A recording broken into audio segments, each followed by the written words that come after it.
નમસ્કાર દર્શક મિત્રો, એસડી ન્યૂઝ ગુજરાતી ચેનલ પર આપનું સ્વાગત છે અને હું આપની સાથે વૈશાલી પુવારુ કરીશું નજર આજના સમાચારો પર। જંબુસરના સામોજ ગામે શોર્ટ સર્કિટથી આગ, અનાજ, ઘરવખરી, દસ્તાવેજો અને ₹25,000ની રોકડ બળીને ખાક। જંબુસર તાલુકાના સામોજ ગામમાં શોર્ટ સર્કિટના કારણે એક મકાનમાં આગ લાગવાની ઘટના બની હતી।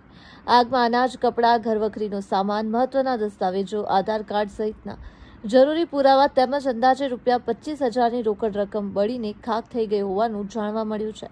મળતી માહિતી મુજબ સામોજ ગામના ચિમનભાઈ રાયસંગભાઈ પોતાના ખેતીકામ માટે ખેતરે ગયા હતા। તે દરમિયાન તેમના મકાનમાં અચાનક શોર્ટ સર્કિટ થતાં આગ ભભૂકી ઉઠી હતી। આગની જાણ થતાં સ્થાનિક લોકોએ તાત્કાલિક પીઆઈ કંપનીના ફાયર બ્રિગેડને જાણ કરી હતી। જાણ થતાં જ પીઆઈ કંપનીની ફાયર બ્રિગેડની ટીમ ઘટના સ્થળે દોડી આવી હતી અને ભારે જહેમત બાદ આગ પર કાબૂ મેળવી વધુ નુકસાન થતું અટકાવ્યું હતું। સદનસીબે આ ઘટનામાં કોઈ જાનહાનિ થઈ નથી। જો કે આગના કારણે અંદાજે ₹25,000ની રોકડ, અનાજ, કપડાં, ઘરવખરીનો સામાન તેમજ આધાર કાર્ડ સહિતના જરૂરી દસ્તાવેજો બળીને નષ્ટ થયા હોવાનું મકાન માલિકે જણાવ્યું છે।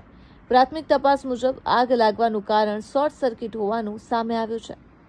Reporter Saddam Malek, Jambusar, SD news Gujarati. મારું નામ ચેતનાબેન સતીશભાઈ છે। મારું ગામ સામોદ છે। મારું ઘર હળગવાથી શોર્ટ સર્કિટ થવાથી મારા ઘરમાં નુકસાન થયું છે।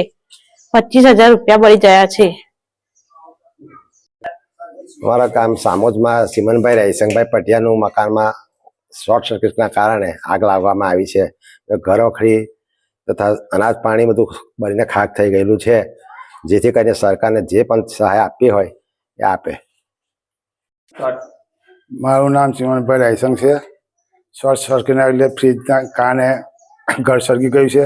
અંદર કપડાં, પૈસા હતા એ બધું બળીને ખાક થઈ ગયું છે। અનાજ પાણી બધું નુકસાન થયું છે।